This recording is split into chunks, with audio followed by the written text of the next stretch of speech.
Beaucoup pensent que les politiques sont des impuissants, des malhonnêtes, des corrompus. Est-ce que vous pensez que vous avez été un des présidents les plus ridiculisés et est-ce que vous pensez que vous avez participé à la désacralisation de la fonction présidentielle? Comment ça se passe une réunion avec Poutine? Vous referiez la même carrière si vous étiez jeune aujourd'hui? Pas réussi à convaincre Obama qu'il fallait intervenir en Syrie. Est-ce que vous pensez que vous avez été un des présidents les plus malchanceux de ce point de vue-là? Quelques-uns pensaient qu'ils pouvaient être candidats à ma place. Crayonniste, bonjour. On se retrouve aujourd'hui pour un long entretien avec François Hollande, ancien président de la République. Cet entretien s'est déroulé en deux parties. Une première partie dans son bureau et une deuxième partie en voiture. Dans son bureau, on a évoqué des aspects de sa communication personnelle, mais aussi des aspects plus précis de géopolitique. En voiture, nous sommes allés sur les différents lieux qui ont marqué son mandat. Les Champs-Élysées, qu'il a remonté juste après la cérémonie d'investiture, la rue de Solferino, l'ancien siège du Parti Socialiste, et la place de la République, là où s'est tenue la principale marche après les attentats de Charlie Hebdo. Vous le verrez, il y a certains sujets comme les attentats qui sont seulement abordés dans la voiture. Et en particulier pour ce sujet-là, ça se déroule en fin de vidéo. De toute manière, s'il y a certains sujets qui vous intéressent plus que d'autres, tout est indiqué sur la timeline ou en description de la vidéo. Dans tous les cas, mettez un commentaire pour nous donner votre avis et pour nous soutenir, c'est super important pour le référencement. Laissez un j'aime si vous aimez la vidéo et abonnez-vous pour soutenir la chaîne. Bonne vidéo. Bonjour Monsieur le Président. Bonjour Antonin. C'est un vrai plaisir, merci de nous accueillir ici aujourd'hui. Là, on va avoir un petit entretien d'une trentaine de minutes, puis juste après, on ira en voiture discuter, aller sur des lieux qui ont marqué votre mandat. Je voulais commencer en vous montrant un extrait vidéo et vous poser une question suite à cet extrait. Donc, c'est un extrait qui tombe beaucoup sur les réseaux sociaux et qui est utilisé même en tant que mème aujourd'hui, je pense que vous le connaissez. Be proud of you because you can do what we want to do. Alors, moi, je ne veux pas douter de votre niveau en anglais, mais c'est un extrait qui est assez marquant et qui, pour beaucoup, a symbolisé, et au-delà de l'affaire dans Closer, où vous voyez à la une, est-ce que vous pensez que vous avez été un des présidents les plus ridiculisés et est-ce que vous pensez que vous avez participé à la désacralisation de la fonction présidentielle? Non, je pense que ça correspondait à une période qui n'est pas terminée, loin de là, où les réseaux sociaux, les images qui pouvaient être utilisées, exploitées, les chaînes d'information avec leurs dérives, sans compter la presse people, tout ça s'est ajouté, pas simplement en France, dans beaucoup de pays, pour désacraliser la politique et la démocratie, ce qui est plus grave. Et on voit bien que ça existait déjà avant ma présidence, mais il n'y avait pas toute cette puissance des réseaux sociaux et toute cette utilisation des images, et ça s'est largement poursuivi depuis. Hélas, en France comme à l'étranger, on voit ce que ça donne aux États-Unis. Donc je pense que c'est pas simplement une affaire de pratique de l'anglais, tout ça serait assez ridicule. C'est vraiment une ambiance qu'on essaye de créer pour montrer que les politiques ne seraient pas utiles, à la hauteur, incarnant l'autorité, etc. C'est d'ailleurs une dérive assez extrémiste, sans qu'on en prenne forcément la mesure. C'est-à-dire, ça n'existe jamais dans les régimes autoritaires, ce type de falsification ou de manipulation ou d'utilisation. Alors ça ne veut pas dire que les politiques ne doivent pas eux-mêmes être exemplaires. J'ai essayé de l'être. On peut mettre sur des phrases parlées dans un anglais improbable, mais ce qui compte, c'est d'être honnête. Ce qui compte, c'est d'être sincère. Ce qui compte, c'est d'être fidèle à ce que l'on croit. C'est ça le premier principe. Après, on peut ne pas être d'accord, contester les choix, dénoncer les résultats, mais ce qui doit primer, c'est d'abord l'honnêteté, la sincérité et la franchise. Du coup, on va aller sur plusieurs lieux qui ont marqué votre mandat. On arrive sur les Champs-Élysées. On est le 15 mai 2012. Oui. Vous venez d'être élu président de la République. Enfin, vous avez été élu président de la République. Et il pleut des cordes. Et vous sortez. Et qu'est-ce qu'on ressent à ce moment-là, quand on remonte les Champs-Élysées? L'Élysée est ici, on sort de ce palais, on a eu la lecture de la décision du Conseil constitutionnel qui valide le résultat, remis les insignes de Grand Croix de la Légion d'honneur. Et je vais donc rallumer la flamme sous l'Arc de Triomphe. Une voiture décapotable est prévue.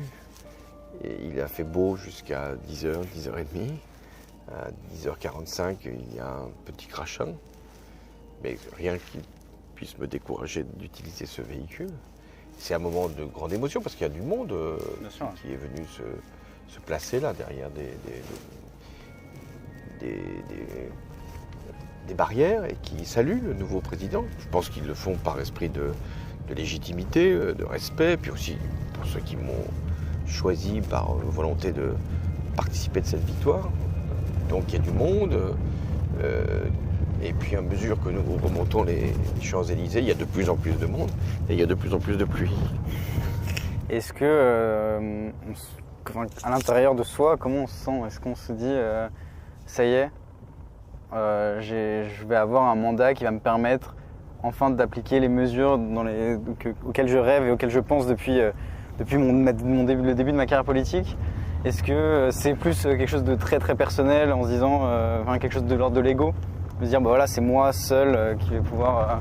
Non, je n'ai pas été pris par ce vertige-là.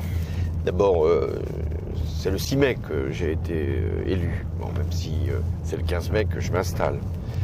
Deuxièmement, entre le 6 mai et le 15 mai, il y a le temps de prendre la mesure des choses, à la fois de nourrir une joie légitime, de partager cette victoire avec tous ceux qui l'ont permise.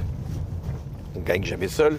C'est une équipe, c'est un parti, c'est un mouvement, c'est un peuple, une partie du peuple qui a fait ce choix. Donc il faut être conscient que même si le pouvoir s'exerce par le président de la République, mais il ne l'exerce pas sans qu'il ait été lui-même investi par d'autres et sans qu'il ait à partager le pouvoir avec d'autres. D'abord, il faut choisir un gouvernement, un Premier ministre, c'est le premier jour de la fonction qui est celle de la nomination du Premier ministre. Ensuite, parce qu'il va y avoir des élections législatives qui vont suivre dans un mois, je n'étais pas sûr d'avoir une majorité, il fallait qu'elle puisse être obtenue et la plus forte possible. Et puis enfin, parce que je savais ce qui nous attendait. On était dans une période économique extrêmement difficile, le chômage était à son point le plus haut, les déficits étaient tout à fait considérable. Je savais que nos amis allemands nous attendaient, puisque j'ai vu Mme Merkel le soir même, et qu'elle était attentive à ce que nous allions décider. L'Europe était dans une très grande turbulence. Les marchés financiers étaient agités, comme ils le sont toujours quand il y a des élections, surtout quand la gauche arrive aux responsabilités. Et puis je savais aussi que on ne nous ferait aucun cadeau, ni du côté de l'opposition, ce qui est bien légitime, ni du côté des forces qui considéraient qu'elles avaient peut-être à perdre de notre accession au pouvoir. Donc, en remontant cette avenue, c'est long de la remonter. Vous voyez, même s'il n'y a pas de feu rouge quand je la remontais, je pensais à tout ça. C'est-à-dire, je ne pensais pas simplement à ce qui m'avait conduit jusqu'ici. Je pensais à ce qui m'attendait. C'est ça qui est peut-être le moment clé, c'est-à-dire de ne pas être dans une espèce de regard sur soi-même, dans le regard sur ce qu'attend le pays et ce que nous allons vivre collectivement. Et puis on ne peut pas décider aussi vite qu'on le voudrait. Vous avez été moqué, critiqué avec l'exemple que je viens de vous montrer, mais pourtant vous êtes un des présidents qui a le moins d'affaires derrière lui qu'on découvre après la sortie de son mandat. Moins, ça voudrait dire que j'en ai une. Vous n'en avez pas du tout. J'en ai pas du tout. Mais oui, mais je dois aussi dire qu'on ne juge pas simplement un président pour son honnêteté. L'honnêteté devrait être le principe premier. Ensuite, c'est sur les décisions qu'il a pu prendre, les résultats qu'il a pu obtenir et la volonté qui a été la sienne de transformer un pays ou de faire avancer l'état des mœurs ou de la société. Et vous diriez que justement votre communication, pendant que vous étiez président de la République, n'a pas été à la hauteur de vos ambitions politiques? Est-ce que la communication a trop pris le pas et de manière négative parfois Peut-être pas assez pris le pas, la communication. La meilleure communication, c'est de ne pas en avoir. La meilleure communication, c'est de ne rien montrer. La meilleure communication, c'est de ne pas s'exposer. Mais est-ce que c'était ma conception de la politique? Non. Moi, j'allais voir là pour l'extrait dont vous avez eu la gentillesse de rappeler l'existence. L'extrait, c'était où j'étais devant un village des Philippines qui avait été totalement dévasté par les effets du réchauffement climatique. J'avais 2-3 choses à leur dire. Je n'ai pas préparé un discours en particulier. Je n'étais même pas sûr qu'ils comprenaient l'anglais. Donc, j'avais quand même à leur dire un mot. Ils étaient là, ils saluaient la présence d'un président de la République française qui venait leur porter secours. Je crois que ça suffisait. Donc la communication aurait dû être sur le fait même du réchauffement climatique et pas sur une déclaration dans un anglais que beaucoup ne comprennent pas toujours. Sur votre communication, justement, on avait rencontré Gaspard Ganzer, qui était votre conseiller en communication. Il nous avait dit ceci à propos de votre mandat. Évidemment, le fait qu'il n'ait pas pu être candidat, c'est aussi de ma faute. C'est pas que de ma faute, mais c'est aussi de ma faute. Il y a plein de choses que j'aurais certainement dû faire de façon différente. Et moi, j'ai 2 ou 3 regrets très importants. Le premier, c'est de jamais avoir réussi à montrer François Hollande tel qu'il est. François Hollande, c'est quelqu'un d'extrêmement drôle, sympathique, intelligent. Mais parfois, il apparaissait comme un peu bloqué quand il arrivait dans les médias. Et j'ai jamais trouvé le moyen de débloquer quelque part sa personnalité. C'est la première chose. La deuxième chose, je pense qu'il y a des très bonnes décisions qui ont été prises dans ce quinquennat. La création de la Banque publique d'investissement et de la French Tech, l'accord de Paris sur le climat, le mariage pour tous. Mais on n'a jamais réussi à remettre en perspective l'ensemble d'un récit. Et c'était vraiment ma fonction d'expliquer le début, le milieu, la fin et le sens de tout cela, même si parfois il y a des choses qui étaient improvisées. Est-ce que vous êtes d'accord avec ce que... Oui, souvent on reproche à la communication ce qui doit être reproché à la politique. C'est une façon de se défausser en disant finalement on fait une bonne politique mais on communique mal. Donc je ne veux pas moi-même rentrer dans ce type d'argumentation. Ce qui est exact, c'est que dans cette espèce de bruit incessant, d'immédiateté recherchée, faire apparaître ce qui est essentiel est difficile. Et donc ça suppose un effort, c'est vrai, d'intelligence de communication, de capacité à faire prévaloir le long terme par rapport au court terme. Et puis il y a des situations qui de toute façon suffisent à elles-mêmes. Quand il y a eu les attentats terroristes, on ne se pose pas la question de savoir comment on va communiquer, sous quelle façon, quels médias. Non, on est là, on est devant une situation et on la règle. Donc je pense que la meilleure communication, c'est l'action, mais dans un monde qui est hostile quand même, hein, qui ne fait pas de cadeaux, et il faut essayer de se préserver et de montrer que l'essentiel n'est pas forcément dans le commentaire du jour, mais dans la vie d'après. Les attentats, il y en avait eu, hélas, bien avant ma présidence. Je veux dire, chaque mandat a été parfois touché par une attaque terroriste. Mais cette fois-ci, c'était à la fois d'une ampleur inégalée et avec des symboles qui étaient frappés. La liberté d'expression pour Charlie, le droit de caricaturer, et puis un lieu, l'hypercachère, donc avec un antisémitisme proclamé, bon, sans compter les attaques contre la police.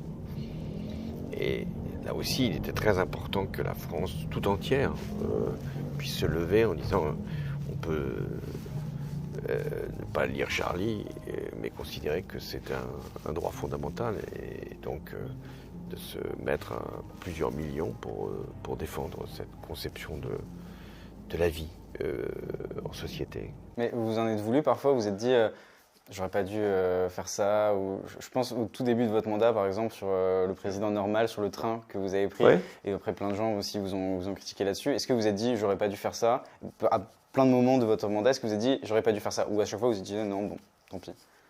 Ah mais c'est très intéressant l'exemple que vous prenez du train, parce que c'était prémonitoire ce que je faisais, d'aller se déplacer en train et pas en avion et en jet. Aujourd'hui, ce qu'on reprocherait, je l'espère, à un président, c'est de se déplacer en jet pour passer ses vacances. Moi, j'avais décidé de prendre le train pour aller jusqu'à Brégançon. Et ce qui est grave, c'est qu'il y ait du sarcasme par rapport à cette décision. Et 10 ans après, on reproche au PSG de prendre l'avion plutôt que le train. Donc c'est ça qui est intéressant, c'est de voir que des choix que je faisais et qui étaient des choix à la fois par rapport à des économies pour le budget de fonctionnement de l'Élysée, ce qui est accessoire, vous allez me dire, par rapport au budget total, ou des choix que je faisais par rapport un principe climatique pouvait faire sourire il y a 10 ans et aujourd'hui serait salué comme une décision exemplaire. Ben voilà. Et il faut précisément avoir quelques principes si on veut être conforme à ces idées. Vous avez mené justement pendant votre mandat plein de réformes. Je pense à une réforme phare par exemple qui était le mariage pour tous. Est-ce qu'il y a une mesure dont vous êtes le plus fier? Ce dont je suis le plus fier pour la France, c'est d'avoir pu réussir l'accord de Paris sur le climat, même si on sait qu'il ne suffit pas, mais c'était très important d'y parvenir à la fin de l'année 2015. Parce que ça, je sais que ça va rester bien au-delà de ce que j'ai pu décider comme président de la République. C'est ça qui est le plus important. Quelle trace on laisse? Ouais. Le mariage pour tous, c'est une réforme qui n'a pas été si simple à faire adopter, puisqu'il y avait une obstruction de la part de la droite et des mouvements de rue. Et là, on a tenu bon, et maintenant, plus personne, sauf quelques extrémistes, en met en cause le mariage pour tous. Et ça doit nous servir de leçon. Souvent, on pense qu'il y a des réformes faciles à faire. Il n'y a pas de réforme sur les questions de société faciles à faire. C'est après qu'on découvre qu'elles peuvent rassembler, unir. C'est la peine de mort.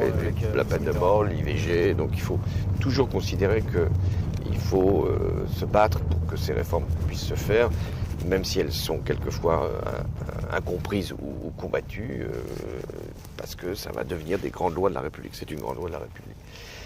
Mais ce dont aussi je suis le plus fier, au-delà des résultats économiques que nous avons pu produire, mais qui sont toujours très discutés, à quel moment ils arrivent, est-ce que c'est pas trop tard, est-ce que c'est vraiment vécu comme tel par les citoyens eux-mêmes. Non, ce dont je suis plus fier, puisqu'on parlait des attentats, c'est que le pays est tenu pendant cette phase extrêmement lourde, difficile, et donc quand après les assassinats, les massacres donc de Charlie, de l'Hyper-Cacher, quand on a pu faire la grande manifestation du 11 janvier, je pense qu'elle restera dans toutes les mémoires pendant longtemps, dans les livres d'histoire. C'est-à-dire que plusieurs millions de Français ont défilé, et puis tous les chefs d'État, chefs de gouvernement du monde entier sont venus ici défiler à Paris. J'étais bien sûr à la tête de ce cortège, je me disais au fond de moi-même, voilà, nous avons été frappés, mais nous sommes capables de nous retrouver tous et de réunir le monde entier. C'est d'ailleurs tout à fait exceptionnel, parce que les attentats terroristes, hélas, il y en a eu partout dans le monde. Mais c'est parce que c'était la France que tous, quelle que soit leur sensibilité, quels que soient leurs différends entre eux, il y avait même le Premier ministre israélien et le président de l'autorité palestinienne, eh bien, venaient à Paris pour dire la liberté. C'est le visage de Paris. C'est un moment marquant de... Oui, je pense que c'est un des moments les plus marquants. Alors c'est pas une réforme, hein, c'est pas un acte, c'est pas une décision, c'est d'être ainsi le levier d'une mobilisation, d'une manifestation qui vient rappeler les valeurs de la République et de la France. Ça me fait rebondir sur le point de vue écologique. Justement, dans votre dernier livre, Bouleversement, vous en parlez. Et vous dites que les principaux responsables sont les pays les plus riches et les personnes les plus riches. Comment expliquer que la COP21, l'accord de Paris, qui était sous votre mandat, qui est historique, aujourd'hui on a encore du mal à le faire appliquer? D'abord, heureusement que cet accord existe et qu'il a été bâti pendant tous les mois qui ont précédé la conférence de Paris. Et que c'est un accord qui reste le cadre dans lequel nous devons tous nous inscrire. Alors ce qui est regrettable, c'est que tous les engagements qui avaient été pris à Paris en décembre 2015 n'ont pas été respectés, et que deuxièmement, on n'aille pas plus loin que l'accord de Paris. Parce que depuis justement 7 ans, les conditions de dérèglement climatique se sont encore aggravées, et que ce que l'on croyait possible, c'est-à-dire ne pas dépasser 2 degrés Celsius de réchauffement pour la fin du siècle, aujourd'hui on est plutôt à 3, 3,5, y compris en maintenant les engagements de Paris. Donc il faut aller beaucoup plus loin. Mais ce que je pense être essentiel, c'est d'avoir montré qu'il était possible d'avoir un accord général et que c'était la bonne méthode, c'est-à-dire faire que chaque pays puisse être suivi dans l'application de ses engagements. Enfin, ce qui est aussi intéressant, c'est que quand l'accord a été conclu, accord historique, est-ce que l'opinion publique française et même plus largement européenne a été véritablement consciente qu'on atteignait là un niveau de responsabilité élevé et qu'il y avait un acte important qui avait été posé? Eh bien non. À l'époque, c'était essentiellement par rapport au terrorisme, puisque un mois plus tôt, il y avait eu les attentats du 13 novembre. Et je peux comprendre que toute l'attention était focalisée sur la menace qui nous frappait, la menace immédiate, et moins sur la menace future qu'était le climat. Et c'est ça la politique, c'est d'être capable de prendre des décisions lourdes qui vont engager l'avenir, même quand l'opinion n'est pas forcément présente et consciente de ce qu'on vient de réaliser. Mais est-ce que la France, aujourd'hui, elle a ce pouvoir de faire changer justement les autres pays d'un point de vue écologique? Est-ce qu'aujourd'hui, la France, est-ce que l'accord de Paris, le fait qu'il ait été fait par la France, en France, est-ce que ça a un impact? Est-ce que... Oui, d'abord, la France a été capable d'accueillir cette conférence et de la faire réussir après un travail de plusieurs années par les ministres qui étaient en charge de cette responsabilité. Et ça nous donne un droit. Puisque nous avons été le pays hôte de la conférence, puisque nous avons permis qu'il y ait un accord général, on doit être les premiers à demander non seulement son application, mais son renforcement. Et la France est un pays qui peut montrer qu'il sait parler à tous les autres pays, et notamment les pays les plus pauvres. Parce que tous les pays les plus pauvres se sont retournés vers la France pour dire, vous voyez, les engagements qui avaient été pris à Paris n'ont pas été respectés pour les financements qui devaient être accordés. Et là, dans la dernière COP en Égypte, c'est sur la question des pertes et des dommages, c'est-à-dire sur les compensations que les pays riches doivent accorder aux pays les plus fragiles ou les plus menacés pour leurs responsabilités climatiques. Vous vous êtes senti écouté par les plus puissants, les États-Unis, la Chine? Oui, j'ai pas simplement été écouté, j'ai fait valoir quels étaient l'intérêt de l'ensemble de la planète. On parlait de la COP, mais aussi pour régler des questions déjà sur l'Ukraine, mais aussi sur l'Afrique.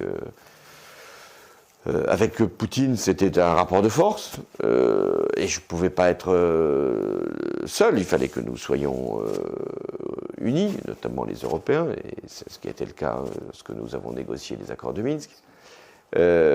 Avec les États-Unis, je n'ai pas réussi à convaincre Obama qu'il fallait intervenir en Syrie. Non, et je pense que ça, c'est une responsabilité très grande qui a été prise et qui a offert à Bachar el-Assad une victoire qu'il n'attendait plus et à Poutine une autorisation à franchir beaucoup de limites. Et sur ce point-là, justement, vous ne pouviez pas à ce moment-là agir seul? Non. Vous dire la France, elle prend sa responsabilité et elle va agir en Syrie? Non, je ne pouvais pas agir seul au nom de la France parce que nos alliés s'étaient dérobés, Royaume-Uni et États-Unis.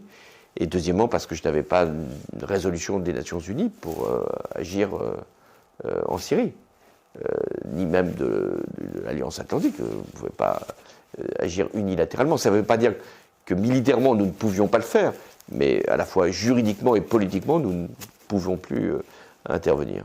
Les États-Unis n'attendaient pas forcément les accords, tout le temps les accords non, de tout le monde. Mais si les États-Unis l'avaient fait avec nous, nous étions d'une certaine façon dans une coalition, comme nous l'avons été pour lutter contre Daesh. Là, on va passer, puisqu'on fait la remontée, on fait la descente, on va passer à un endroit où il y a eu un attentat terroriste qui a tué un policier juste en bas. Et c'était la fin de mon mandat. On avait déjà eu des attentats, bien sûr, Charlie, l'hypercachère, des policiers qui avaient été tués.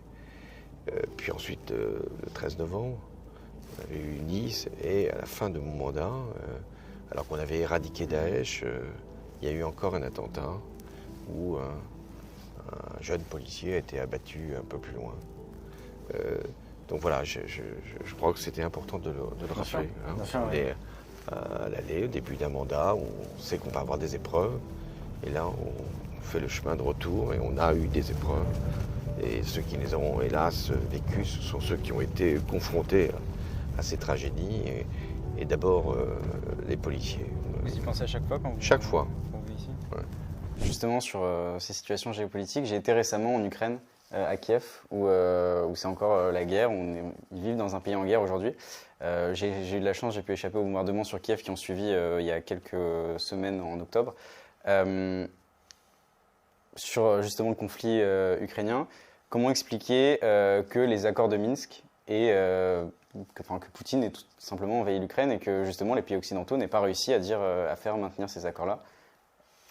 Alors les accords de Minsk qui ont été signés au début de l'année 2015 entre Poutine, Poroshenko qui était le président ukrainien, Merkel et moi-même, fixaient un cadre, maintenaient l'intégrité du territoire ukrainien, donc l'unité de l'Ukraine, et le gouvernement ukrainien devait assurer une large décentralisation. Des deux côtés, il y avait des réticences à appliquer l'accord. Mais nous nous parlions, ce qui était déjà essentiel. Mais au bout de quelques années, je pense qu'il y avait moins de pression, moins de volonté, d'autres sujets étaient apparus, et Poutine avait tout avantage à laisser geler ce conflit. Et quand il a vu qu'il pouvait avoir les mains libres, parce que la Biélorussie avait déjà été finalement mise sous tutelle, après la révolution qui avait hélas échoué, quand il a vu qu'il y avait un retrait piteux des États-Unis en Afghanistan, il s'est dit qu'il était possible d'avancer. Mais je pense quand même que les accords de Minsk peuvent être la base de la négociation future quand il s'agira de sortir de ce conflit. Ce qu'il fallait comprendre, et j'ai essayé de le dire autant qu'il était possible, c'est que pour empêcher une guerre, il faut toujours exercer un rapport de force. Il faut toujours montrer que le risque de guerre serait payé très lourdement. Et si ce discours avait été sans doute davantage tenu, Poutine aurait hésité à faire l'invasion. Vous mettez la responsabilité sur les dirigeants actuels?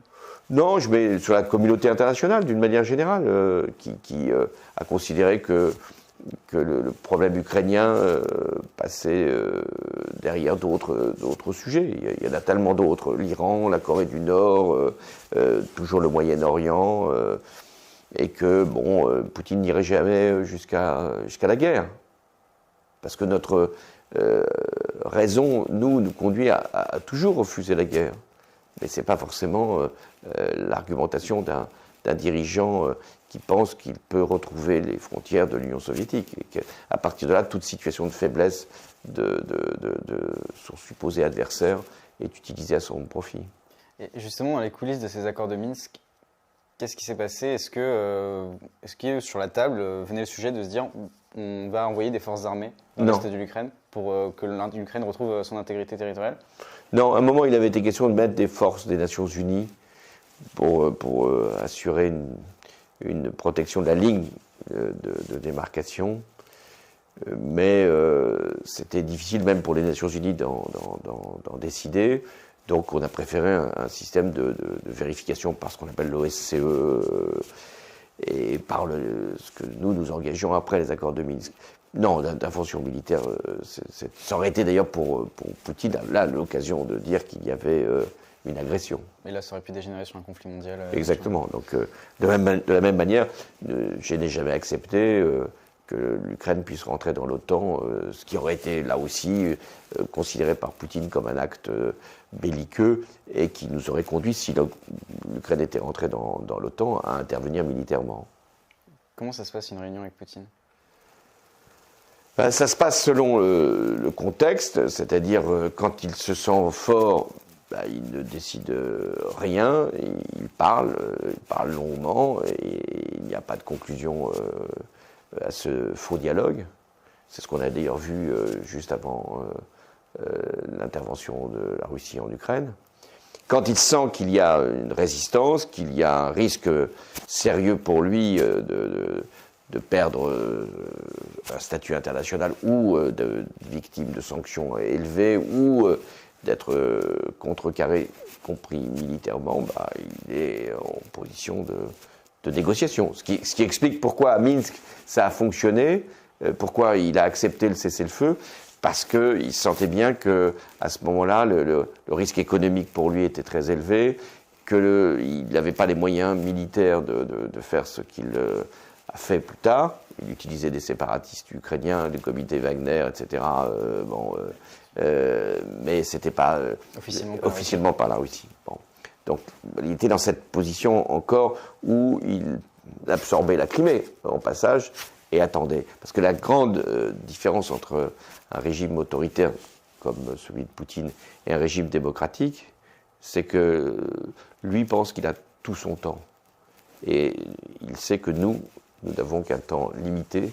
C'est ce que la démocratie a comme contrainte, mais aussi a comme avantage. C'est qu'on ne garde pas ses dirigeants jusqu'à la fin de leur vie. Est-ce que c'est pas le risque, justement, que les démocraties occidentales périclitent juste parce que d'autres régimes considèrent que c'est plus efficace d'avoir un régime autoritaire? C'est ce que Poutine et sans doute Xi Jinping pensent. Et c'est ce qui est aujourd'hui démenti par les faits. C'est-à-dire que quand un peuple est envahi, quand il risque de perdre sa liberté et ce qu'il croit être la démocratie, il se bat. Et il se bat mieux qu'un peuple contraint. Aujourd'hui, il se bat mieux parce qu'il a les armes des Américains. Et que les démocraties sont puissantes. Elles ont effectivement une technologie qui est sans doute supérieure au régime autoritaire. Parce que nous sommes plus inventifs, plus créatifs, parce que nous vivons dans un environnement qui le permet. Et pas sous la coupe d'oligarques qui n'ont pas toujours une conception très ouverte de la technologie. Et pour bien comprendre, aujourd'hui, si Poutine décide d'aller plus loin, par exemple, et s'il avait réussi à envahir l'Ukraine comme il a réussi à envahir la Crimée, de faire passer ça sous un coup démocratique d'élection, à quel moment la communauté internationale peut intervenir et à quel moment ça risque aussi de dégénérer en conflit mondial? Alors, avec des si, il aurait envahi l'Ukraine et il aurait gagné la guerre. Mais il n'était pas très loin de la gagner. Mais il l'a perdu. Il aurait pu la gagner. Mais il l'a perdu. Il l'a perdu pourquoi? Parce qu'il a surestimé ses propres forces, sous-estimé la volonté ukrainienne, surévalué ce qu'était l'alliance avec la Chine, sans doute, et sous-évalué ce que pouvait être l'unité européenne et l'attitude des États-Unis. Et c'est ça le problème des régimes autoritaires, c'est que leur niveau d'information est forcément atrophié. Même s'ils ont des services de renseignement tout à fait efficaces, même s'ils peuvent déstabiliser nos démocraties, ils n'ont pas toujours une remontée d'informations parfaite, parce qu'on ne veut pas déplaire aux chefs et aux dictateurs. Et s'il avait sans doute davantage écouté peut-être ces généraux, il lui aurait dit que son armée n'était pas forcément très efficace, et il lui aurait dit que la logistique n'avait pas été bien préparée, et ils auraient sans doute dit que les Ukrainiens avaient des moyens militaires, ce qui était vrai, bien supérieurs à ceux de 2014, parce qu'il y avait eu des entraînements, des équipements fournis par les Européens et surtout par les Américains. Donc c'est ça aussi le problème des régimes autoritaires, c'est qu'ils sont tellement enfermés, et je crois que l'affaire du Covid a encore amplifié cet hermétisme, qu'ils n'ont pas toutes les informations. Tout à l'heure, on critiquait le surcroît d'informations, le surplus de polémiques, etc. C'est vrai que c'est déstabilisant pour une démocratie. Mais dans une démocratie, je peux en témoigner, comme chef de l'État, j'avais les informations. Ouais. On me disait la vérité. En tout cas, je la vérifiais. On a rencontré Gérard Davet, qui a écrit un livre, oui, je me souviens. Le président ne devrait pas dire ça, qui aussi a fait beaucoup de bruit dans les médias. Et je voulais vous montrer justement un extrait d'un passage que je lui ai montré lui aussi, donc je vous montre aussi. On est en décembre 2016 et François Hollande s'adresse aux Français. Ne m'ont jamais fait perdre ma lucidité, ni sur moi-même, ni sur la situation, car je dois agir. Et aujourd'hui, je suis conscient des risques que ferait courir une démarche, la mienne, qui ne rassemblerait pas largement autour d'elle. Aussi, j'ai décidé de ne pas être candidat à l'élection présidentielle, au renouvellement donc de mon mandat. On est en décembre 2016, donc François Hollande décide de ne pas se représenter à l'élection présidentielle. Quelques mois auparavant, vous publiez un livre, Un président ne devrait pas dire ça, qui entraîne une mesure de destitution du président qui n'a pas abouti, qui a été rejetée. Est-ce que vous vous sentez pas responsable du fait que François Hollande ait décidé de ne pas... Je pense que notre livre a joué un rôle, oui. D'ailleurs, il nous l'a dit lui-même, donc il nous l'a confirmé. Et tous les gens autour de lui, de Manuel Valls à d'autres, nous ont tous confirmé que c'est la parution du livre qui a fait que les proches soutiens de François Hollande se sont détournés de lui, qu'il s'est retrouvé totalement seul. Donc oui, notre livre a créé les conditions de cet électrochoc. Est-ce qu'on se sent responsable? Oui. Est-ce que quand on a découvert ça, parce qu'on n'était pas au courant, donc on a découvert ça en temps réel, c'était d'ailleurs lors d'une séance de dédicace pour le livre, on découvre ça en temps réel, on se sent effectivement responsable et on se sent... et c'est fragile parce qu'en fait on se dit on a créé quelque chose et qu'est-ce qui va se passer derrière, quoi. Qu'est-ce qui s'est passé? Ce qui s'est passé, c'est qu'ils étaient de bonne foi, les journalistes ont fait une vraie enquête et ils me voyaient régulièrement et je leur parlais de ce que je faisais. Sauf que leur travail n'est pas en cause. Après, chacun peut avoir une appréciation sur ce qu'ils ont écrit ou pas. Mais le titre était malencontreux, même s'il n'avait pas forcément ainsi voulu. Mais le titre, la présidente ne devrait pas dire ça. Les gens qui n'ont pas lu le livre, il y en a quand même beaucoup plus qui ne l'ont pas lu que ceux qui l'ont lu, quel que soit le succès de cette opération, se disaient, la présidente ne devrait pas dire ça. Donc c'était un livre forcément à charge contre le président de la République, ce qui n'était pas le cas. D'ailleurs, c'était plutôt un livre qui venait sur beaucoup de sujets en appui de ce que j'avais fait. Donc ça, c'est toujours le décalage entre l'impression que peut donner, en l'occurrence, une publication ou un événement, et la réalité de cet événement ou de cette publication. Ça a été utilisé, parce que ça n'aurait pas suffi d'avoir simplement une ambiguïté tout à fait malencontreuse sur le titre. Ça a été utilisé par ceux qui ne voulaient pas que je sois candidat. Je ne parle pas de la droite, qui d'une certaine façon, poursuivait son opposition. Mais au sein de ma propre famille, au sein de la gauche, voilà, ça a été un élément pour dire, non, finalement, il vaudrait mieux que... Et certains ont utilisé cet argument de ce livre pour dire, non, il vaut mieux choisir quelqu'un d'autre. Ouais. Ou c'est en lisant ce livre, ils se sont dit, ah non, effectivement, il faut vraiment quelqu'un d'autre. Ou ça venait avant ce livre, il y avait déjà des dissensions en interne. Ah non, je ne sais pas, le livre en soi ne posait guère de problème. Même s'il y avait eu 2-3 phrases qui avaient été sorties de leur contexte, mais qui n'étaient pas des phrases qui pouvaient justifier une prise de distance. Non, c'est parce que j'ai tort de dire beaucoup, quelques-uns pensaient qu'ils pouvaient être candidats à ma place. Bon, Emmanuel Macron avait déjà pris sa décision d'être candidat. D'autres pouvaient se dire, si Emmanuel Macron a déjà pris cette liberté, nous pouvons la prendre nous aussi. Et puis il y en avait qui voulaient faire une primaire au sein du Parti socialiste, dans laquelle le président de la République serait venu pour être confronté à ses propres amis, ce qui n'avait aucun sens. Donc, par rapport à ce contexte, j'ai donc fait cette déclaration, que j'ai d'ailleurs plus tard regretté, parce que 2 mois après, on était dans un tout autre contexte. Le candidat de droite était poursuivi pour des affaires. Emmanuel Macron était candidat, mais enfin, c'était un candidat de plus à ce moment-là. Et qu'il y aurait eu sans doute, si la primaire du PS n'ayant abouti, qui a désigné un candidat qui très vite... Vous seriez soumis à la primaire? Non, je ne serais jamais soumis à la primaire. Et en fait, l'erreur, il y a une double erreur. Et l'erreur, c'est d'avoir pris une décision trop tôt. Pourquoi le 1er décembre, quand tous mes prédécesseurs avaient attendu plutôt février ou mars. Et la deuxième erreur, c'est de ne pas avoir dit tout de suite, écoutez, vous faites ce que vous voulez. Vous êtes un parti indépendant, vous voulez organiser une primaire, faites, mais moi, je prendrai ma décision en dehors de cette primaire.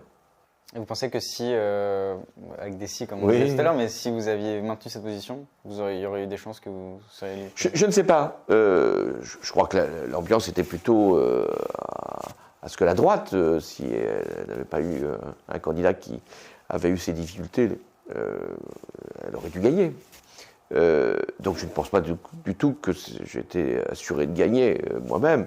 Je pense que la probabilité était plutôt de perdre, mais ça m'aurait permis de défendre mon bilan directement. Et quelquefois, il vaut mieux défendre son bilan soi-même que de le laisser à d'autres. Est-ce que vous diriez justement, on en parlera aussi tout à l'heure, mais est-ce que vous diriez que Emmanuel Macron aujourd'hui, qui travaillait avec vous, qui était ministre de l'économie et avant conseiller, est-ce qu'aujourd'hui il fait une politique de droite ? D'abord, oui, les choix qu'il fait, on l'a bien vu sur un certain nombre de domaines, sont plutôt ceux du centre-droit, je dirais, pas d'une droite dure. Mais la situation à l'Assemblée nationale l'y pousse aussi, compte tenu du fait que son seul allié est possible, et le Parti des Républicains. Enfin, parce que progressivement, on a bien vu la sociologie même de son électorat a changé. Au départ, c'était plutôt un électorat en 2017 de centre-gauche. En 2022, c'était plutôt la droite, le centre-droit qui se sont portés sur lui, même si beaucoup d'électeurs qui ne voulaient pas voter pour ni l'extrême droite ni Jean-Luc Mélenchon ont voté Emmanuel Macron. Mais je dirais presque que c'est une question maintenant derrière nous. Ce qui compte, c'est plus simplement ce que va être l'orientation d'Emmanuel Macron. C'est qu'est-ce qui est possible de présenter aux Français en 2027 pour sortir de cette situation où il n'y aurait pas d'autre choix que d'écarter les extrêmes. Et vous dites, vous saviez que tout le monde vous attendait parce que vous étiez un président de gauche, notamment les pays étrangers, les marchés financiers, etc. Mais est-ce que vous êtes préparé aussi avant d'être président? Est-ce que, comment on se prépare à être président éventuellement? Ça se prépare bien en amont quand on commence la course présidentielle ou... Moi, j'avais exercé des fonctions. Pendant 10 ans, j'avais été à la tête du principal parti d'opposition de l'époque, qui était le Parti socialiste. J'avais même participé au pouvoir d'une certaine façon avec Lionel Jospin, puisque Jospin, Premier ministre, m'avait associé à toutes les décisions qu'il pouvait prendre au nom du gouvernement, car j'étais le responsable du parti majoritaire. Donc j'étais d'une certaine façon déjà préparé à l'exercice de l'État. Deuxièmement, j'étais parlementaire, député depuis des années. J'avais été maire, président du conseil départemental, donc je connaissais la gestion des affaires publiques par ma propre formation. Et puis, quand j'ai décidé d'être candidat, donc assez tôt, en 2011, c'est pas un exercice solitaire là non plus, c'est pas un acte comme ça où on vient simplement afficher son envie.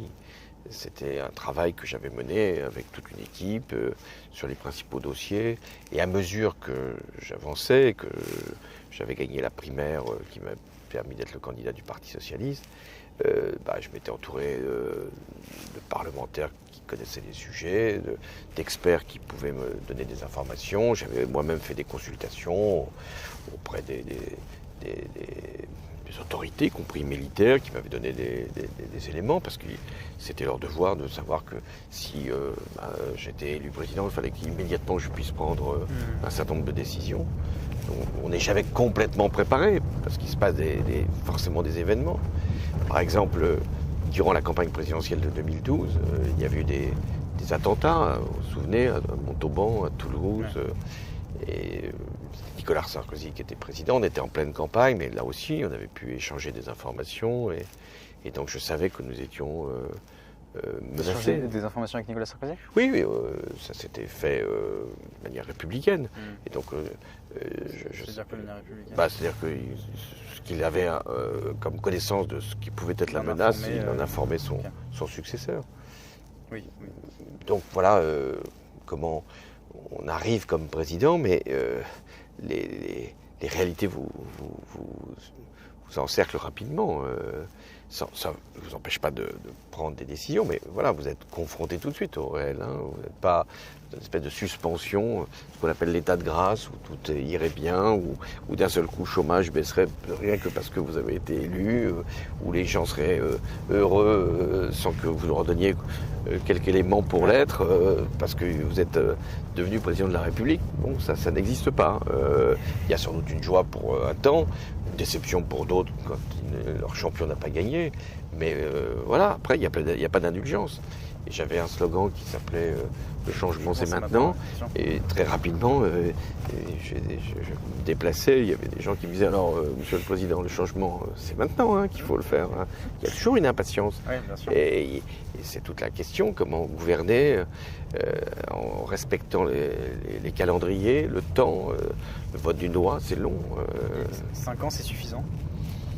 Alors, il vaut mieux en faire davantage, mais... Est-ce que le modèle tel qu'il est aujourd'hui, c'est-à-dire 5 ans renouvelables, 5 ans renouvelables, est-ce que c'est un bon modèle ou est-ce qu'il faudrait, je sais pas, imaginer d'autres modèles, un septennat unique par exemple ou... Un septennat, c'était long quand même, c'est la raison pour laquelle il a été choisi de faire plutôt un quinquennat qu'un septennat, qui était une survivance d'ailleurs de la Troisième République. Non, je pense que 5 ans c'est court et que j'ai longtemps dit pourquoi un maire, un président de département, de région a 6 ans de mandat et pas le président de la République. Donc, je pense que l'idéal serait un mandat de 6 ans et sans doute pour que le peuple puisse s'exprimer plus fréquemment, un mandat pour les députés de 4 ans, de manière à ce qu'il y ait une respiration qui puisse se faire et que le président bénéficie d'un temps long parce qu'il a aussi à agir au plan international et pour mener aussi des réformes importantes et que en revanche il puisse y avoir éventuellement des majorités un peu différentes qui se succèdent dans le temps et que le président doit discuter avec ces majorités, trouver des compromis. Je pense que ce serait ça les bons rythmes. Et ce qui éviterait aussi d'avoir des élections législatives qui suivraient immédiatement l'élection présidentielle et qui serait d'une certaine façon une pression sur l'opinion pour avoir à tout prix une majorité. Et on a bien vu avec des taux d'abstention qui sont assez élevés. Je pense aussi, ce que vous dites là, ça me fait penser à un moment qui a été, je pense, marquant aussi dans votre mandat, c'est quand quand la France est intervenue au Mali. Oui. Quand vous êtes allé vous-même au Mali.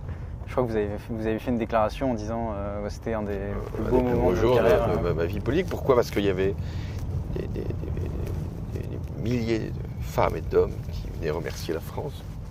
Bon, c'est plus le cas aujourd'hui parce que les temps ont changé, parce que nous sommes sans doute restés trop longtemps, parce qu'il y a des États étrangers. Vous avez bien fait d'ailleurs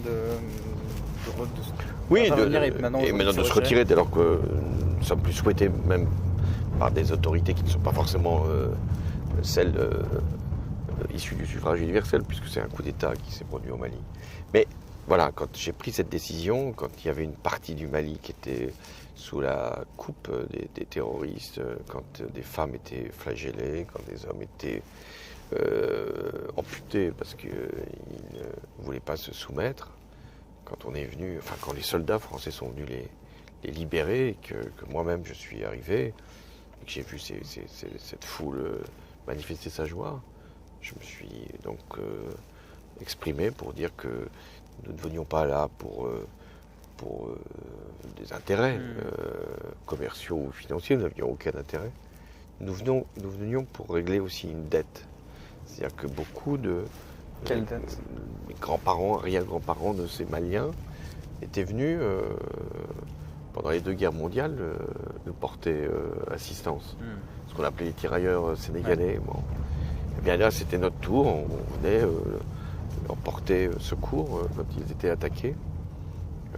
Voilà, c'était pas par une espèce de comportement comme ça tutélaire. C'est parce que nous étions au contraire humbles. Nous venions pour payer ce que nous avions comme dette à leur égard. Et vous diriez qu'aujourd'hui, il faut continuer d'intervenir dans ce genre de situation ? Ou il faut au contraire... parce que certains pourraient accuser justement des pays occidentaux de néocolonialisme de par l'intervention.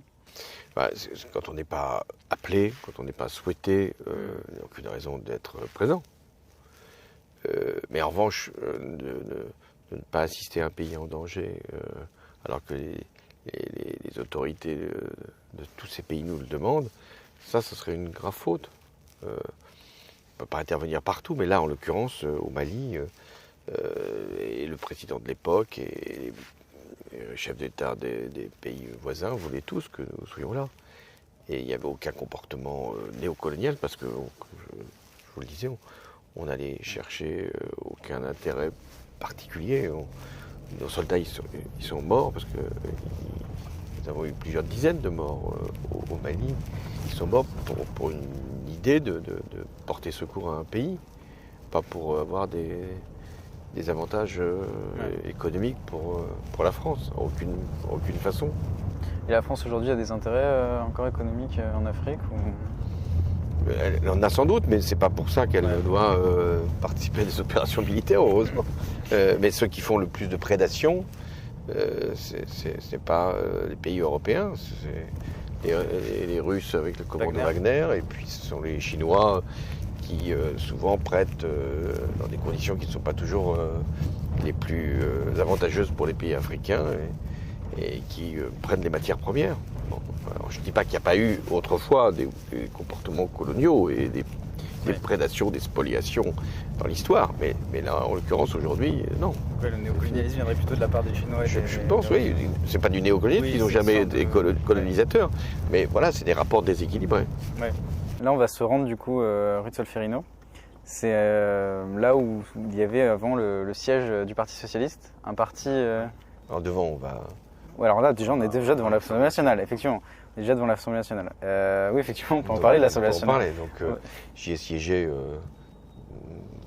de 1988 à 2012, donc c'est une institution que je connais bien, et qui était sans doute plus active qu'elle n'a été ces dernières années, et qui était essentiellement organisée autour du débat entre la gauche et la droite. Ça ne veut pas dire qu'il n'y avait pas d'extrême, mais ces mouvements étaient très, très résiduels. C'est un lieu pour lequel j'ai beaucoup de respect, parce que c'est là qu'ont été prononcés de grands discours, qu'ont été votés de grands textes, et où il y avait, je dis il y avait parce qu'on n'a pas forcément encore cette conception, une forme de respect des codes. Alors peut-être qu'on se considère que c'est maintenant obsolète, archaïque, tout ça, mais il y avait cette conviction que nous étions les uns et les autres, au-delà de nos sensibilités particulières, de nos oppositions, investis d'une mission républicaine. Bon. Et qu'il y avait aussi, de la part de l'opinion, une attention et un respect que le parlementaire, ça comptait, le député, ça pesait sur les territoires. Bon. Aujourd'hui, ce sont des formes nouvelles, les partis, les grands partis se sont affaiblis, pour ne pas dire effondrés. Les jeux sont différents, il n'y a pas de majorité, ce qui est quand même un fait nouveau aussi, qui pourrait favoriser les compromis, mais de part et d'autre, il n'y a pas forcément cette volonté. Et il y a des polémiques incessantes qui s'y produisent. Donc je souhaite que les Français retrouvent justement cette confiance dans cette institution-là, parce qu'on peut avoir une haute idée de ce que peut faire le président de la République. Et c'est ici que sont votées les lois, avec le Sénat bien sûr, mais ici, donc c'est là que toute l'attention devrait être portée pour que les textes correspondent au mieux à ce que les Français attendent du législateur. Vous referiez la même carrière si vous étiez jeune aujourd'hui ? Oui. Oui, moi je pense que c'était d'abord par la politique nationale, mais j'ai toujours eu un mandat local. Toujours.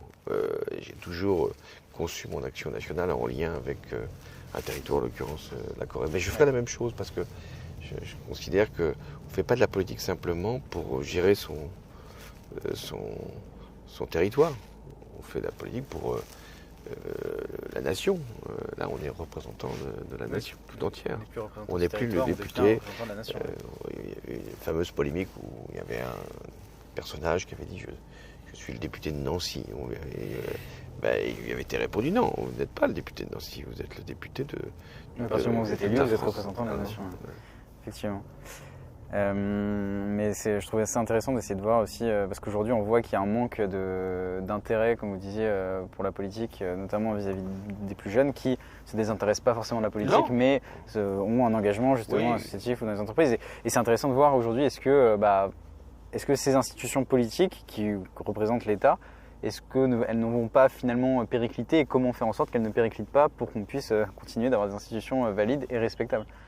Il n'y a pas de démocratie sans grande formation politique pour faire vivre le débat et pour permettre des engagements. Si on veut éviter l'addition des intérêts particuliers ou l'agrégation simplement des territoires ou l'ajout de toutes les différences, Il faut qu'il y ait de grands partis qui permettent que l'on mutualise les idées, que l'on... Les partis, ça reste important. Ben oui, c'est la condition de tout. Lorsqu'il n'y a plus de partis, il n'y a plus véritablement de possibilité d'engagement. Pourquoi ? Où aller ? Quand un jeune dit mais qu'est-ce que je peux faire sur le plan politique ? Peut-être me présenter dans ma commune, oui, sans forcément avoir d'étiquette. Mais autrement, l'engagement, ça veut dire s'engager pour une cause. Alors ça peut être un militantisme syndical ou associatif. Mais si on veut s'engager sur le plan politique, il faut avoir un lieu pour le faire. Et on ne s'engage pas simplement pour être candidat. On s'engage pour participer à un débat, pour réfléchir ensemble, pour avoir des idées à défendre, pour rencontrer un certain nombre de personnalités, voire même de celles qui vont à un moment représenter le pays. Bon, voilà. Donc, s'il n'y a plus de grands partis, si à l'intérieur de ces partis-là, il n'y a plus de démocratie interne, si on ne sait pas exactement qui décide. Vous pensez que le fond du problème, il est là ? Si les partis aujourd'hui étaient bien structurés, avec des bonnes idées, les gens croiraient en ces partis, iraient défendre les idées de ces partis-là ? Je pense que ça serait des lieux, en tout cas, où on pourrait éventuellement aller frapper à la porte de ces institutions. Ce sont des institutions, les partis. Et qu'est-ce qui explique ça alors aujourd'hui ? Que les partis... Eux-mêmes se sont un peu disqualifiés, se sont un peu même détruits de l'intérieur. Bon. Ou qui ont délibérément choisi de ne pas avoir de place dans la société, y compris le parti du président, dont on ne peut pas dire qu'il ait des ramifications sur tout le territoire. Ou des partis qui ne font pas forcément prévaloir la transparence. Qu'est-ce qui se passe au Rassemblement National ou à LFI ? Je ne suis pas sûr qu'on ait toutes les capacités pour le comprendre. Ce qui est un problème. Hein. Donc, je pense que les partis, c'est aussi des idées, c'est de penser. La politique, c'est pas simplement faire une carrière ou être candidat ou participer à une manifestation. Être dans un parti, c'est élaborer des programmes qui demain vont être des réformes pour le pays. C'est ça qui permet de donner un sens à l'engagement. Il faut toujours que l'engagement soit utile. Pas simplement pour parler, c'est pour un moment agir et donc accéder au pouvoir. C'est pour ça que j'ai passé un temps très, très long dans ce qui était ce siège sur lequel nous allons nous incliner. Vous inclinez ou Qui est le Parti Socialiste. Voilà, donc on arrive rue de Solferino. À droite. Donc voilà, dans ce bâtiment, depuis le début des années 80, était le siège au 10. Au 10 rue de Solferino. Du Parti Socialiste. Donc j'ai occupé ces bureaux pendant longtemps, d'abord comme porte-parole du Parti Socialiste, puis après comme premier secrétaire. C'était un lieu où on venait tous les mardis participer à un débat, les dirigeants de ce parti, où on venait se rassembler sur des sensibilités quelquefois différentes pour essayer de trouver une synthèse entre nos positions, où on venait, grâce aux travaux de l'Assemblée nationale, participer à ce que devait être notre position sur les grands textes, et où on venait pour préparer les élections. C'est là, ici, dans cette rue, que François Mitterrand a été célébré quand il a gagné en 1980. C'est là que, plus tard, Lionel Jospin, quand il est devenu Premier ministre, même si ce siège était en travaux à ce moment-là, mais nous avions tout préparé d'ici. Et puis c'est là que même Ségolène Royal est venue au balcon pour dire qu'il y aurait d'autres victoires qui nous attendraient. C'est là aussi que je suis venu en 2012 pour célébrer la victoire. Donc c'est pour ça que c'est un lieu qui a, pour moi, pas simplement des évocations du passé, mais qui est symbolique. C'est-à-dire qu'on a besoin d'avoir des lieux, des lieux où s'élabore la politique de demain, et où se construisent les destins, où se nourrissent des engagements. Vous avez des regrets en y repensant ? Alors, je pense qu'il ne fallait pas se séparer d'un lieu historique comme celui-là. Alors même si le parti n'avait pas beaucoup d'argent, il fallait trouver des solutions peut-être pour le préserver. Vous auriez aimé continuer d'y aller Moi, pas nécessairement pour moi, je pense que c'est une histoire. L'histoire, ça ne doit pas être une nostalgie, il faut se garder de... Vous n'êtes pas nostalgique? Non, il faut se garder de penser que c'était mieux avant, que c'était formidable, que ceci a jeté le seul possible. Non, c'est pas vrai, mais voilà, il faut toujours savoir d'où on vient, ce qui s'est produit, quelles sont les leçons qu'on peut tirer de plusieurs expériences de gouvernement.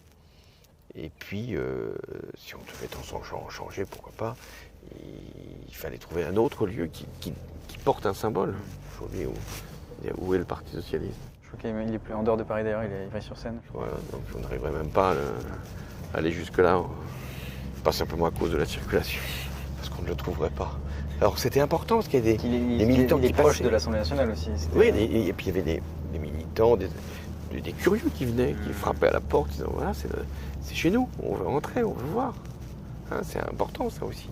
Et est-ce que quand on a été le premier président de gauche depuis un moment, donc représentant le Parti Socialiste, et que juste après votre défaite en 2017, le Parti Socialiste périclite, aussi bien d'ailleurs comme les Républicains, est-ce qu'on se dit qu'on a une responsabilité dedans, ou est-ce qu'on subit l'histoire qui fait que ça devait de toute manière être la fin d'un parti comme celui-ci? Non, il n'y avait rien de fatal, il n'y avait rien de déterminé. Il pouvait y avoir une défaite, un échec, on en avait connu d'autres, et on devait le surmonter ou on devait la dépasser, cette défaite. Et que la vie, à condition d'en tirer toutes les leçons, pouvait se poursuivre, et même qu'on pouvait avoir d'autres étapes à franchir. Il y a toujours une responsabilité quand on a, comme moi, exercé le pouvoir. On ne peut pas dire je ne suis pour rien dans ce qui s'est produit. Mais il y a eu aussi une désunion, une division qui a été très préjudiciable. Il y a aussi eu des mises en cause qui n'avaient pas lieu d'être, et puis une incompréhension sur ce que devait être peut-être une action collective dans une période très difficile. Donc je n'écarte pas ma responsabilité, mais ce qui est le plus grave, c'est que après 2017, il n'y a pas eu cet effort de tirer toutes les conclusions positives sur ce que nous avons fait, de valoriser le bilan qui était le nôtre, je ne dis pas simplement le mien, le nôtre, et de voir ce qui aurait pu ne pas donner autant de résultats qu'espéré, voir peut-être les erreurs qui avaient été commises, mais c'était très important aussi de dire qu'on était fiers de ce que nous avions fait ensemble et qu'on pouvait nourrir assez facilement la comparaison à ce qu'il y avait avant que je ne devienne président, ou la comparaison après que je ne sois plus président. C'est quand même assez facile de montrer les écarts, hein, et les progrès, les écarts par rapport à ce que d'autres ont fait avant nous et après nous, et les progrès que nous avions réussi à accomplir. Donc c'est ce travail-là qui aurait pu, à ce moment-là, permettre de se projeter, parce que si la gauche devait revenir aux responsabilités, mettons dans 5 ans, c'est pas pour refaire ce qu'elle a fait 15 ans plus tôt. Ça n'aurait aucun sens. Ouais, la vie a changé, les problèmes sont différents. Et ça pose la question de la définition de la gauche aussi. Parce que la gauche que vous avez menée, la politique que vous avez menée, certains ont considéré qu'elle n'était peut-être pas suffisamment à gauche aussi. Je pense à notamment la loi El Khomri qui a beaucoup divisé et créé des tensions. La gauche que vous, sans doute, vous défendez aujourd'hui n'est pas la même, j'imagine, que celle de la LFI. Ah non, c'est vrai. Mais prenons l'exemple de la loi El Khomri et des mesures que j'ai pu prendre, CICE, pacte de responsabilité. Nous avions à affronter un chômage très élevé et à faire en sorte que les entreprises de nouveau créent de l'emploi. Donc il fallait prendre des mesures, puisque c'était là-dessus que j'avais été élu. La manifestation bat son plein, place de la République à Paris, image en direct de ces milliers de manifestants qui se rassemblent. Le rendez-vous a été donné par les organisations de jeunes contre le projet de loi El Khomri sur la réforme du Code du travail. Étudiants et lycéens sont mobilisés avec à leur côté des syndicats. Le défi qui était le mien, le programme sur lequel je m'étais engagé, c'était la lutte contre le chômage. c'était de faire que les entreprises puissent créer de l'emploi. Donc il fallait, dans la justice, dans le souci de la contrepartie, il fallait faire que les entreprises qui allaient plutôt mal à cette époque puissent de nouveau avoir des encouragements pour créer de l'emploi.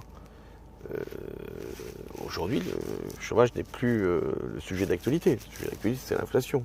Bon.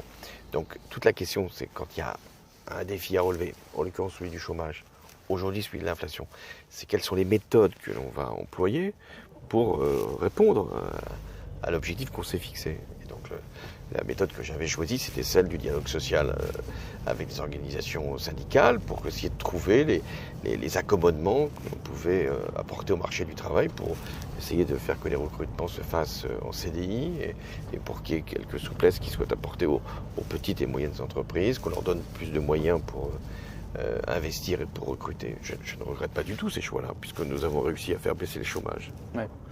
Donc vous considérez que c'est des choix de gauche Oui, c'est des choix de gauche, bien sûr.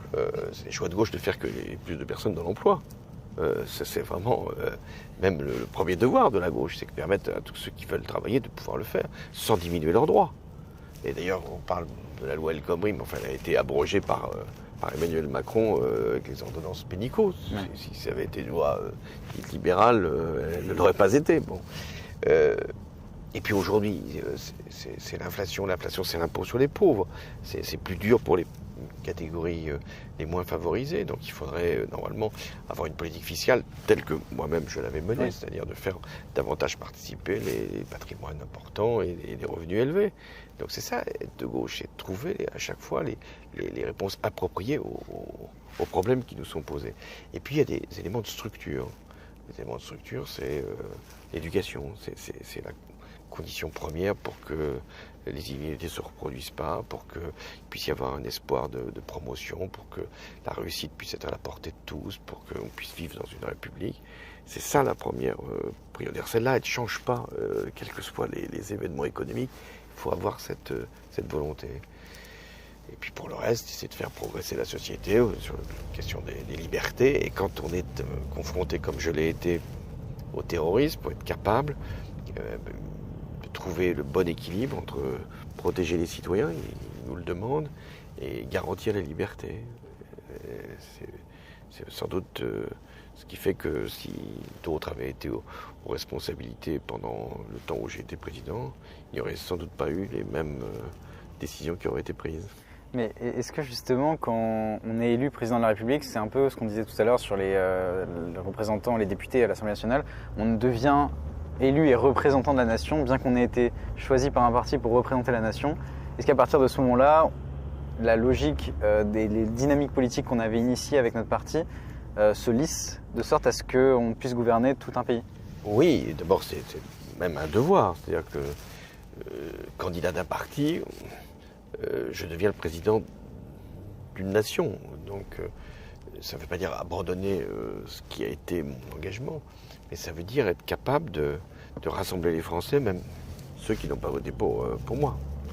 Et on l'a bien vu dans les moments les plus difficiles. J'évoquais les attentats où il fallait absolument éviter que le pays se disloque et qu'il y ait une espèce de volonté de revanche, de stigmatisation. C'était quand même possible. Donc il faut être capable de s'adresser à tous. De la même manière, quand il s'agit de prendre des mesures d'intérêt général, j'évoquais décider d'envoyer des soldats, de mener la lutte contre le terrorisme, d'assurer aussi sur le plan économique un certain nombre de mesures d'intérêt commun. Il faut dépasser quand même ce qui a été le clivage traditionnel pour essayer de convaincre qu'on peut y aller tous ensemble. Ça, c'est le devoir d'un président, sans qu'il oublie d'où il vient et qu'est-ce qu'il a eu comme engagement tout au long de sa vie. Je dis souvent, j'étais socialiste avant d'être président. Je suis encore aujourd'hui, mais j'étais socialiste comme président. Mais j'étais pas un président socialiste de la République, j'étais président de la République. Ouais. Et vous pensez, quel est le futur de la gauche? Le futur de la gauche, il y a plusieurs options. vont avoir une gauche pendant des années qui va camper dans une protestation, une incantation,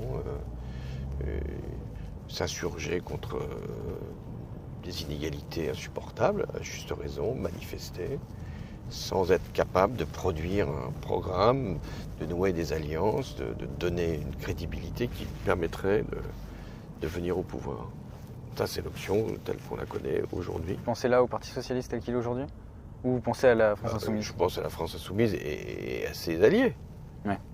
Avec le programme de la France Insoumise. C'est-à-dire que c'est la France Insoumise qui a... Ils ont un programme, ils ont construit un programme. Bien sûr, mais je ne mets pas en cause le fait Non, qu'il y ait un programme. dit, Je pense que ce programme n'est pas possible, n'est pas crédible. Si on additionne toutes les revendications, c'est pas un programme, ça, c'est facilité. Dire, bah, voilà, vous allez travailler moins, être payé plus, partir en retraite plus tôt. On se demande d'ailleurs pourquoi il n'y a pas une majorité de Français pour voter ces dispositions. Chacune ne pose pas forcément de problème, mais toutes accumulées laissent penser qu'il y aurait peut-être une illusion. Et puis un programme, ce n'est pas une addition de revendications. Un programme, c'est une conception de la vie en commun.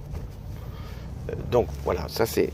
Si la gauche se laisse entraîner sur sa frange la plus radicale, comme vous n'étiez pas né, comme hier ou avant-hier, avec le Parti communiste, il avait des vocations. Qui représentait un tiers aussi oui, bien sûr. De la partie politique. Il avait une histoire, il avait une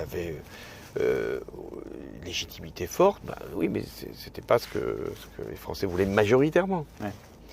Et ça a été le choix de François Mitterrand justement de créer le Parti socialiste.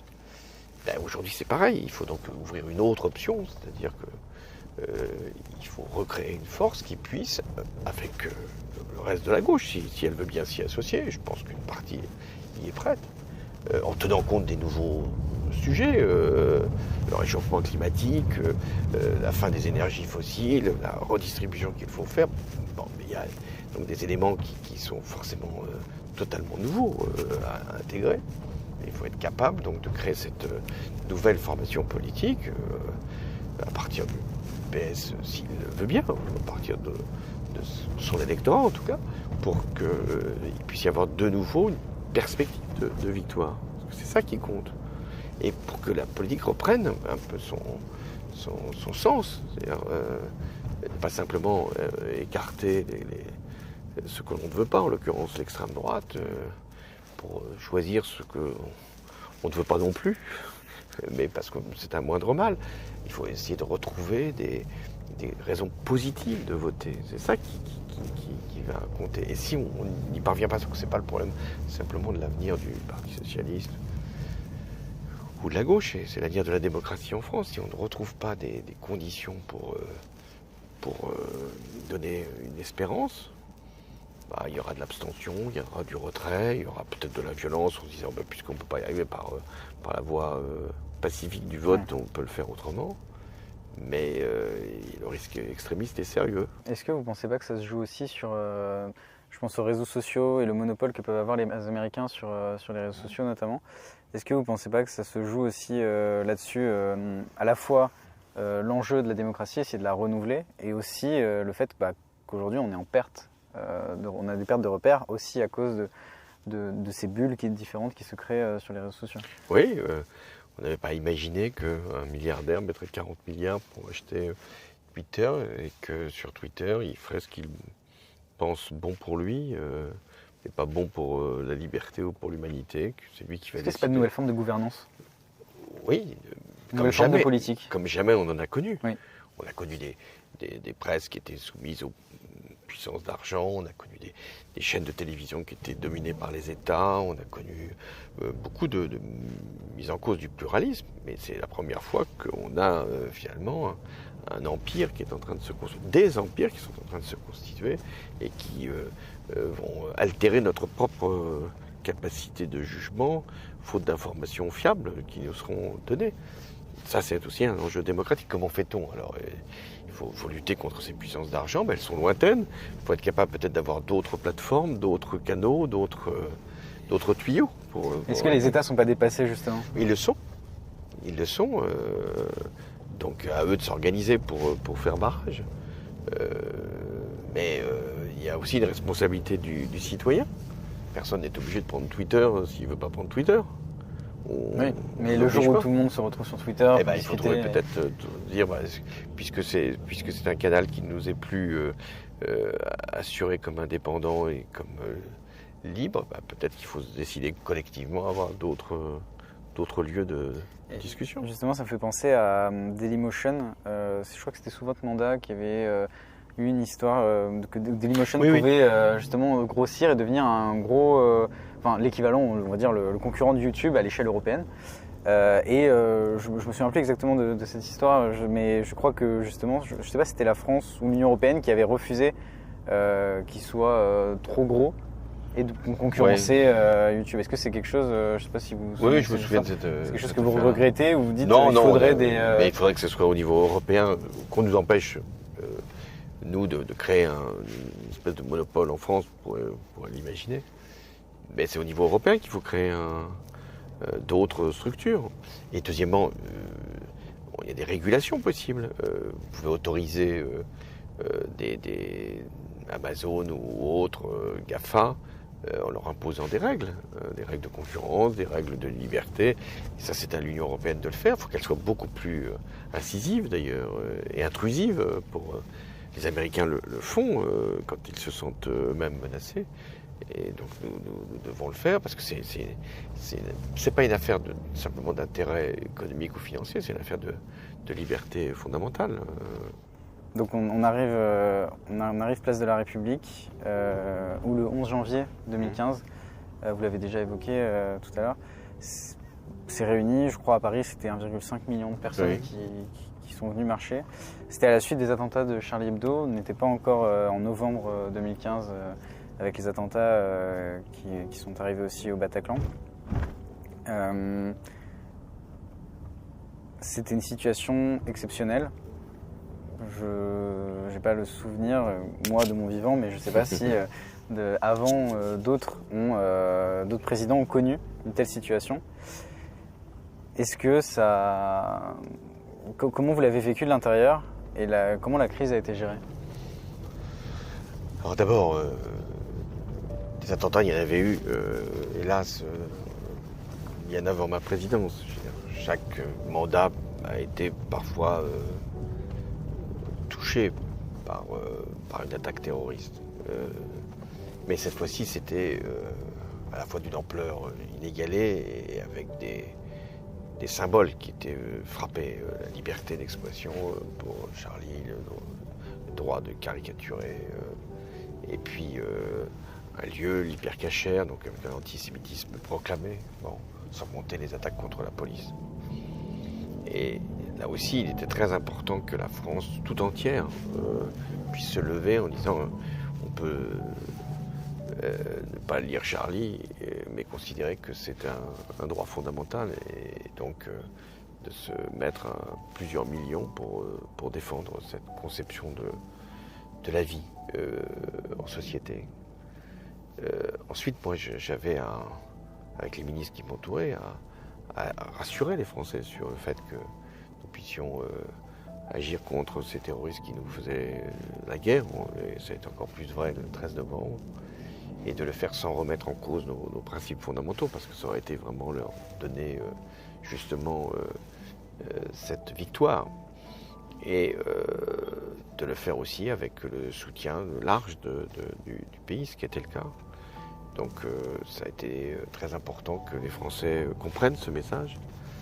Et je pense que le 13 novembre, c'était plus compliqué, puisqu'on avait déjà fait ces manifestations, on n'allait pas les refaire. Puis il n'y avait peut-être pas forcément les volontés de les refaire. Donc à partir de là, on a pensé que c'était important de faire un congrès à Versailles, de réunir tout le Parlement et de m'adresser à la France par ce moyen-là. C'est vous qui avez décidé de faire un congrès? Oui, le congrès pour qu'on retrouve des éléments de consensus. Ça ne dure pas très longtemps le consensus, ça dure 3 semaines, un mois, mais c'est important que le pays se tienne. Alors cette grande manifestation, pour y revenir, le 11 janvier, au départ c'était une manifestation de partis, des partis républicains qui s'étaient réunis, droite et gauche, pour dire on va défiler. Puis ensuite, j'ai reçu un coup de téléphone de Mme Merkel, qui qui m'a dit, mais enfin moi, je veux venir à Paris défiler avec vous. Et à ce moment-là, je lui ai dit, mais si vous venez, on va faire venir tous les Européens. Et donc vous n'avez aucune raison qu'il n'y ait que la France et l'Allemagne qui défilent. Hein. Et tous les Européens sont venus, et puis le monde entier est venu. Et c'est ça qui était très important, de savoir que la France, quand elle était touchée, ça soulevait l'indignation du monde entier. Pourquoi la France, plus particulièrement, alors que d'autres pays payent un lourd tribut au terrorisme? Parce que nous, il faut qu'on en soit d'ailleurs conscient, nous sommes le pays qui est celui des droits de l'homme, de la liberté, même pour des pays qui ne respectent pas les droits de l'homme et la liberté. Nous sommes regardés comme l'incarnation. Donc nous avons à défendre bien plus que notre propre sécurité, que notre propre vie en commun. Nous avons à défendre l'idée que nous nous faisons de la France. Et je pense que dans les mouvements qui se sont produits là, sur cette place, c'était ça le message.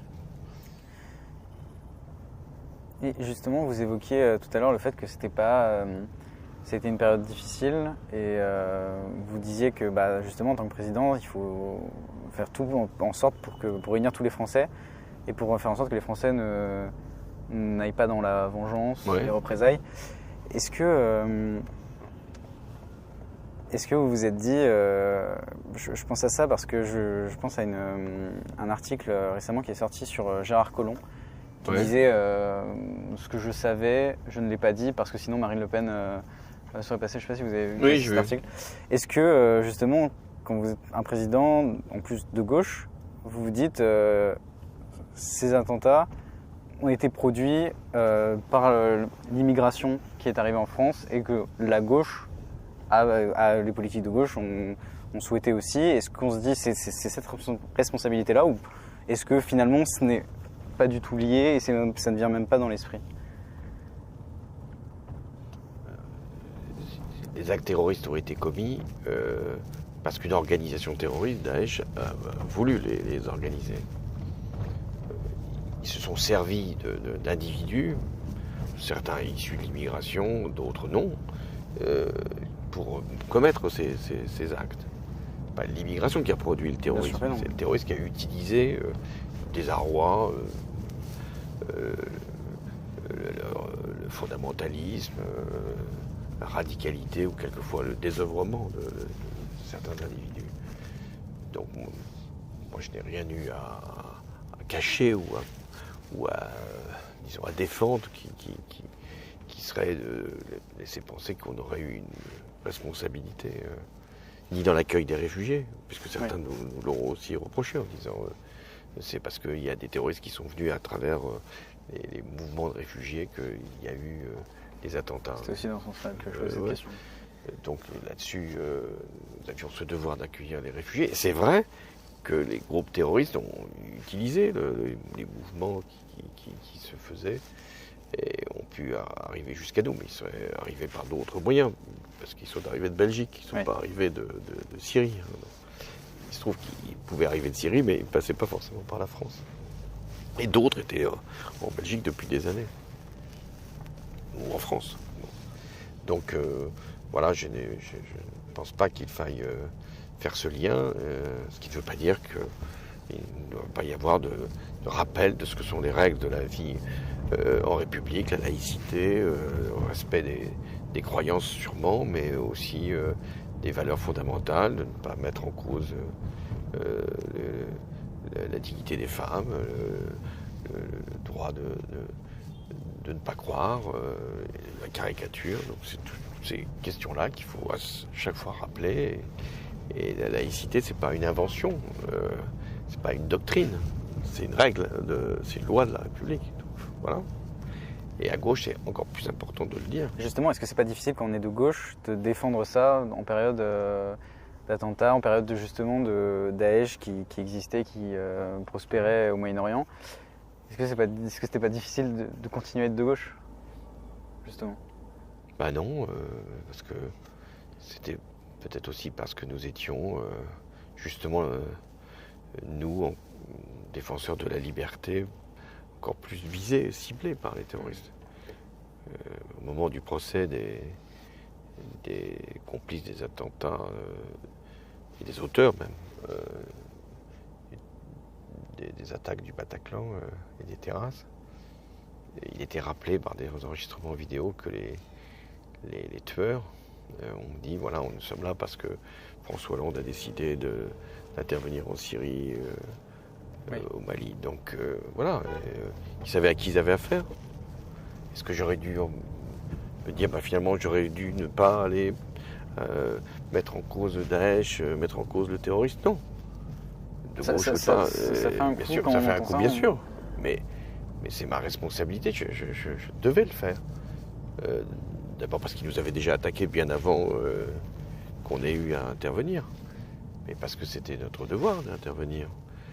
De faire que cette organisation soit éradiquée pour ne pas continuer à fanatiser un certain nombre d'individus, à les conduire à des actes tout à fait inhumains.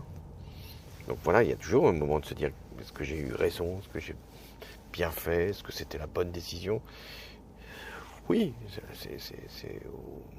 parce que la France, justement, elle a lutté contre le fanatisme. C'est ce qui nous met le plus en cause, hein, puisque le fanatisme, il s'en prend pas simplement à notre politique étrangère. Ouais. Il s'en prend à ce que nous sommes, c'est-à-dire d'aller au café, d'aller au théâtre, d'aller au spectacle, d'aimer la musique, d'aimer le foot dans les stades, etc. Bon. Alors quand on est, comme je l'étais, un président de gauche, on ne peut pas se poser la question de savoir si on devait faire un peu plus ou un peu moins. On avait une responsabilité à prendre dans ce moment-là, au nom de la France. Là, c'était pas simplement par rapport à mes propres valeurs. Et vous pensez que si ces attentats avaient eu lieu justement sous une autre mandature, président peut-être plus à droite, présidente peut-être plus à droite? Je laisse chacun penser ce qui se serait produit. Ça s'est déjà passé, hein, de toute façon. Hein. On m'a reproché d'avoir annoncé la déchéance de nationalité. Oui. On a déjà parlé tous les deux. Des déchéance de nationalité qui existait déjà, hein, et que je limitais pour les criminels terroristes, c'est-à-dire pour ceux qui avaient été condamnés pour crimes terroristes. Ça m'a été reproché parce qu'il y a des confusions qui ont été faites. Parce qu'on m'a dit, mais à partir de ce texte, est-ce que la droite, si elle revient au pouvoir, va pas faire déchéance de nationalité pour d'autres crimes? Non, puisqu'on avait limité par la Constitution aux seuls crimes terroristes. Et je pense qu'effectivement, il y aurait eu sans doute des décisions. Mais après, il faudra qualifier ce que c'est un crime terroriste aussi. Et dans l'interprétation, on peut... Je veux dire, un pouvoir autoritaire qui non, c'est la justice qui détermine le crime terroriste. Oui, mais si un pouvoir autoritaire, enfin si jamais en France arrive un pouvoir autoritaire et utilise les lois qui ont été... Et si arrive un pouvoir autoritaire, il n'y a plus les lois que nous connaissons aujourd'hui. C'est pour ça que la Constitution, ça compte. Ouais. C'est plus difficile de changer la Constitution que de changer la loi. Oui, c'est sûr. Ça, je sais bien. Mais justement, sur la déchéance de nationalité, c'était justement la troisième, quand je vous ai montré l'extrait de Gaspard Lanzer, c'était la troisième idée, grande idée qu'il trouvait pour lui était une erreur. J'imagine que vous en avez sans doute déjà parlé avec lui. Mais du coup, est-ce que vous dites, j'aurais pas dû aller jusque-là? Je ne suis pas allé jusque-là puisque j'ai retiré la disposition. J'aurais pas dû initier. Je pense que c'était important au moment où je l'ai annoncé parce que c'était quelque chose qui pouvait rassembler, qui avait d'ailleurs largement rassemblé quand je l'ai proposé au Congrès. Puis ensuite, quand le débat s'est installé, il y a peut-être eu des malentendus, des peurs, des risques qu'il y ait des confusions. Et donc quand j'ai vu que ça ne faisait pas l'unanimité ni à gauche ni à droite, alors même que c'était souhaité par beaucoup, j'ai dit non, on renonce à cette disposition. Mais il y a toujours la déchéance de nationalité aujourd'hui pour les délits terroristes, pour les naturaliser. C'est pas nous. Non, c'est pas vous, d'accord. C'était bien avant nous. Surtout votre mandat, à chaque fois, il y avait tous les jours une nouvelle catastrophe qui arrivait. Quelque chose de nouveau et de très difficile à gérer. Ouais. Est-ce que vous pensez que vous avez été un des présidents les plus malchanceux de ce point de vue-là? Bon, je pense que la malchance est assez bien partagée. Non, mais c'est vrai qu'il y avait un défaut d'indulgence. Il y avait toujours une polémique qui était ouverte, comme si on contestait notre propre légitimité. Que ça vienne de la droite, bon, c'est la vie politique. Que ça vienne des médias, c'était déjà plus contestable. Pourquoi autant d'exigences par rapport à nous et autant finalement d'indolence ou d'indifférence par rapport à d'autres. Des couacs qu'il y en avait avant nous et des couacs qu'il y en a encore davantage après nous. Mais que ça vienne de notre propre camp, ça c'était inadmissible. Non pas qu'il fallait qu'il y ait des réactions de discipline, mais quand même d'intelligence collective. De se dire on est dans un tel moment de confrontation où la droite ne veut aucun bien, où l'extrême droite est là, où les médias, peut-être les forces de l'argent, nous en veulent aussi parce qu'on lève des impôts qui les touchent directement. Et de voir une espèce de complaisance d'une partie de la gauche, je ne fais pas du tout d'amalgame, d'une partie de la gauche qui en rajoutait, qui ont elle-même participé à la fronde, puisque c'est le mot qui a été utilisé. C'était le mot utilisé. Oui. On se dit, mais alors vous n'avez pas de conscience de ce que nous sommes capables de faire. Parce que ce qui compte, c'est d'agir, et peut-être de continuer à agir. Et si c'est plus nous, ça sera pire. Bon, donc voilà, c'est ça qui était le plus difficile à accepter. Et qu'une grande partie de notre électorat ne supportait pas non plus. En disant, mais quand même, on voit que c'est pas facile, on voit qu'ils font pas forcément tout bien. Enfin, quand même, encore aujourd'hui, quand je vois des citoyens, là, des amis, ou pas forcément des amis d'ailleurs, des gens qui viennent me voir, me disent quand même, on n'a pas accepté que ce soit déchaînement. C'est vrai qu'il y avait un côté déchaînement sur nous, comme un procès en illégitimité qui touche. Alors on pourrait dire, bon, c'était pas de chance pour François Hollande, mais non.